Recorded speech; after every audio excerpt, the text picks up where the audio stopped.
Sufyan al-Thawri was born in the region of Khurasan in Persia during the reign of the Umayyad Caliphate. During his youth, he memorized the Quran and studied Islamic law and history. Despite being a knowledgeable scholar, Sufyan al-Thawri never accepted government positions and constantly declined Umayyad offers to work for the government. Sufyan also called on his students not to work for the rulers and stated, "If you see a scholar taking refuge at the door of the Sultan, then know that he is a thief. Whoever prepares an inkwell for a ruler or sharpens a pen for him is his partner in all the blood that was shed in the east and the west." Instead of working for the caliphs, Sufyan used his knowledge to teach the common people. In order to earn a living, Sufyan worked as a guard, protecting people's farms and orchards. He called on his students to become sincere preachers who worked for the benefit of society instead of a superficial purpose. Seek knowledge in order to apply what you learn, and do not seek knowledge in order to show off to scholars, to compete and debate with foolish people, to eat the food of the rich, and to gain the services of the poor. Soon Sufyan's knowledge became well known across the Umayyad Caliphate, and he was invited to different regions such as Central Asia, Syria, and Iraq, in order to issue Islamic legal rulings on a variety of issues that the people of these regions were facing. During his travels and his teaching, Sufyan al-Thawri also wrote many books, such as his book on inheritance laws in Islam.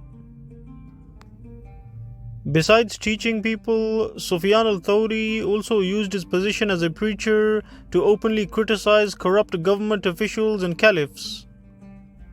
Sufyan's strong stance against political corruption continued after the collapse of the Umayyad Caliphate and the rise of the Abbasid Empire.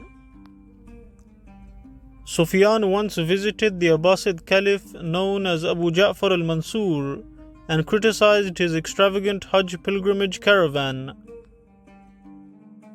He stated, "Fear Allah, for you have filled the earth with injustice and tyranny. Children are dying of hunger."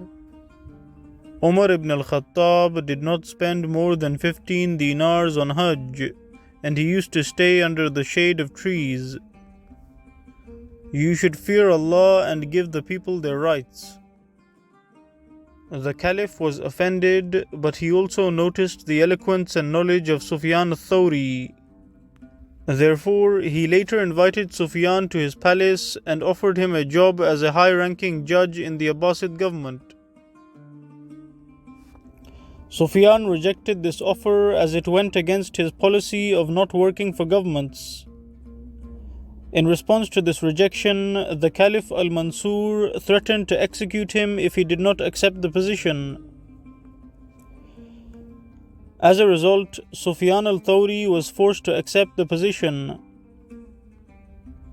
However, later the same day, Sufyan fled Baghdad and escaped to Yemen. Therefore, the Caliph sent soldiers to find him and sentenced him to death. However, Sufyan managed to make it to Yemen without being noticed by the Abbasid government. During his time in Yemen, Sufyan al-Thawri was eventually noticed by the Abbasid governor of Yemen. Therefore, Sufyan was forced to flee once again. During the season of Hajj, Sufyan left Yemen and traveled to the holy city of Mecca. However, when he arrived, the Caliph was informed of his arrival and prepared a wooden cross for Sufyan to be crucified on. Sufyan al-Thawri miraculously managed to escape the execution by hiding under the covers of the Kaaba. After the death of the Abbasid Caliph Abu Ja'far al-Mansur, Sufyan al-Thawri was a free man who no longer feared execution. However, Sufyan soon became an opponent of the Abbasid government once again, when the new caliph known as Al-Mahdi invited him to Baghdad. Al-Mahdi offered him a position in the government, but Sufyan rejected the offer. The caliph then tried to persuade Sufyan to accept the position as he was poor. Sufyan al-Thawri replied, "Are you trying to terrify me with thoughts of poverty, when the only thing that Sufyan fears is that the treasures of this world should be poured down upon him?" The caliph then gave Sufyan an official Abbasid document appointing Sufyan as a judge, and he gave time to Sufyan to think about it and to sign the document. Sufyan soon left the palace and later threw the paper into the Tigris river. After finding out about this, the Abbasid Caliph Al-Mahdi sentenced Sufyan al-Thawri to death and sent soldiers to find him. Therefore, Sufyan al-Thawri became a fugitive for a second time and fled to the city of Basra, where he passed away in hiding in the year 778.